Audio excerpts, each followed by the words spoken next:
Japan രണ്ടാം ലോക മഹായുദ്ധകാലത്ത് ചൈനയ്ക്കെതിരെ നടത്തിയ ആക്രമണങ്ങളെ പ്രതിരോധിച്ചതിൻ്റെ വിജയത്തിൻ്റെ 80-ാം വാർഷികത്തോടനുബന്ധിച്ചാണ് ചൈനയിൽ വിക്ടറി ഡേ പരേഡ് സംഘടിപ്പിച്ചത്.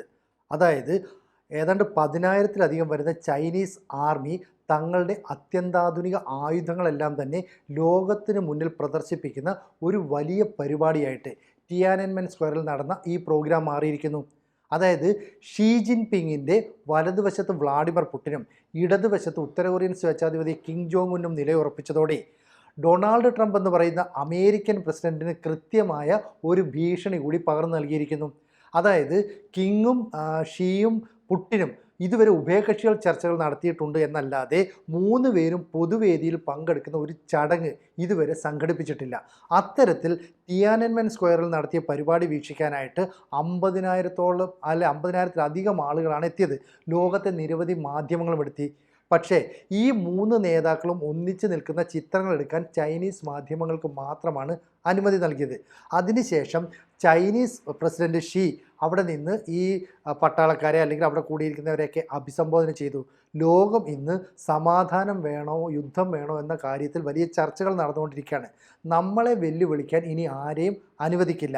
അങ്ങനെ ഏതെങ്കിലും തരത്തിലുള്ള ഭീഷണികൾ ഉണ്ടായാൽ അതിനെ നേരിടാൻ നമ്മൾ സുസജ്ജമാണ് എന്ന് പറഞ്ഞ് അത്യന്താധുനിക യുദ്ധോപകരണങ്ങളുടെ ഒരു പ്രദർശനം തന്നെ ചൈന സംഘടിപ്പിച്ചു.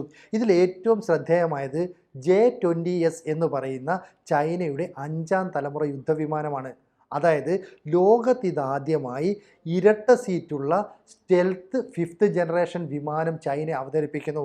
ഇത് ലോകത്തിൻ്റെ കണ്ണ് തള്ളിപ്പിക്കുന്ന ഒരു നീക്കമാണ്.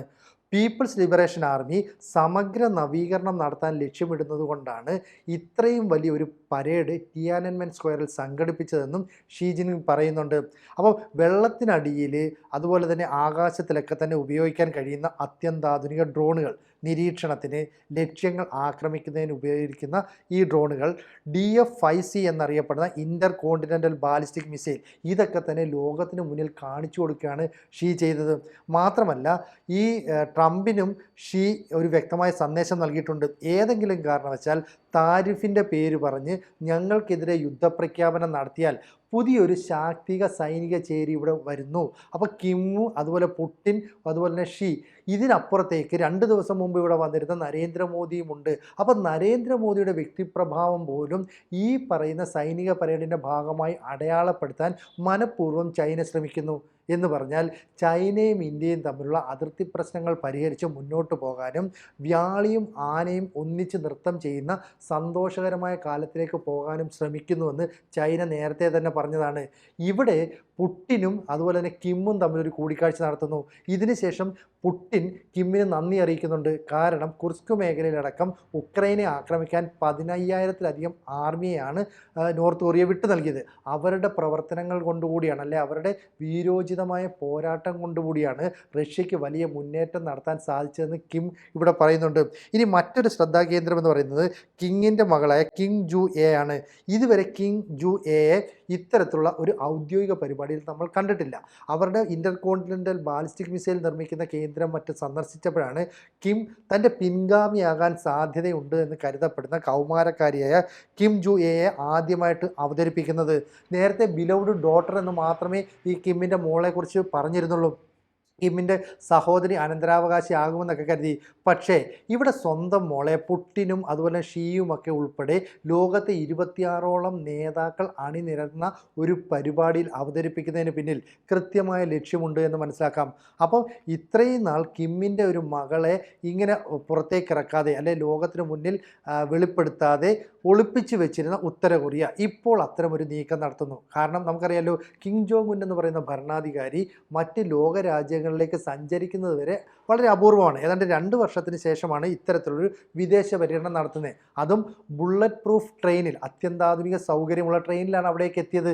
അവിടേക്ക് എത്തിയെന്ന് മാത്രമല്ല, പുടിന് കൊടുത്ത എല്ലാ പ്രോട്ടോക്കോളും സുരക്ഷാ സംവിധാനങ്ങളും എല്ലാം തന്നെ കിമ്മിനും നൽകിയിരിക്കുന്നു. അപ്പോൾ കാലാകാലങ്ങളായിട്ട് ചൈനയാണ് ഉത്തര കൊറിയയ്ക്ക് എല്ലാവിധ സാമ്പത്തിക, സൈനിക അതുപോലെ തന്നെ കച്ചവട സഹായങ്ങളെല്ലാം ചെയ്തു കൊടുത്തത്. എന്തിന്?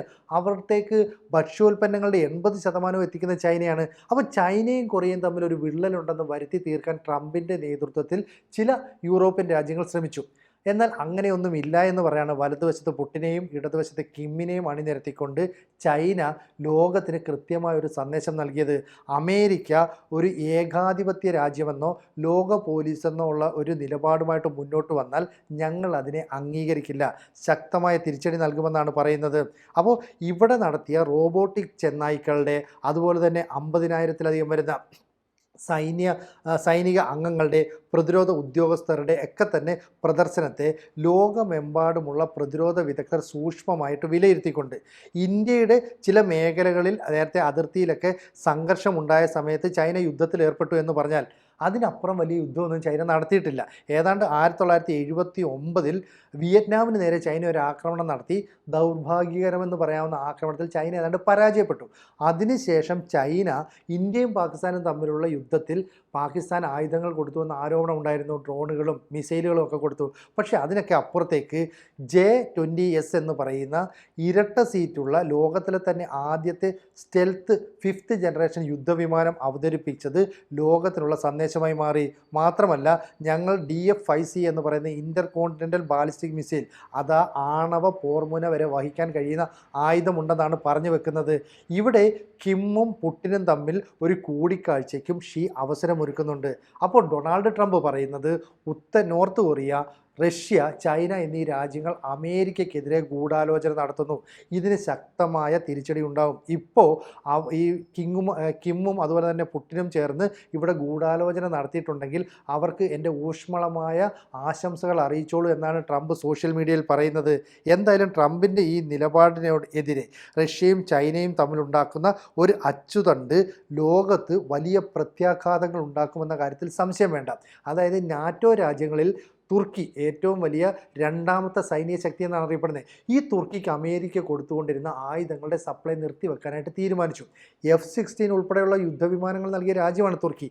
ആ തുർക്കിയെ ചൈന ചേർത്ത് പിടിക്കുകയും നിങ്ങൾക്ക് ഒരു നല്ല പങ്കാളി വേണ്ടതിൻ്റെ ആവശ്യം ഇപ്പോൾ ഉണ്ട് എന്ന് പറഞ്ഞിട്ട് $20 ബില്യൺ സഹായം പ്രഖ്യാപിക്കുകയും ചെയ്തു. മാത്രമല്ല സൈനിക സഹകരണം മെച്ചപ്പെടുത്താമെന്നും പറഞ്ഞു. ഇതേ തുർക്കി റഷ്യയിൽ നിന്ന് S-400 പോലെയുള്ള വ്യോമ പ്രതിരോധ സംവിധാനം വാങ്ങി നേരത്തെ അമേരിക്കയെ ഞെട്ടിച്ചിട്ടുമുണ്ട്.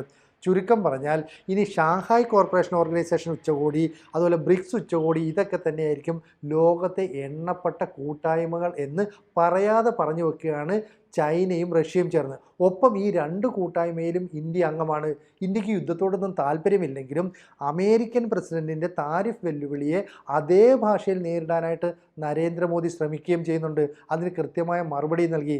അതുകൊണ്ടാണ് SCO ഉച്ചകോടിയിൽ പാകിസ്ഥാനെ കാഴ്ചക്കാരനായി നിർത്തിക്കൊണ്ട് അതിർത്തി കടന്നുള്ള ഭീകരവാദത്തിനും തീവ്രവാദത്തിനുമെതിരായിട്ട് സംയുക്ത പ്രസ്താവന ഇറക്കിക്കാൻ സാധിച്ചത്.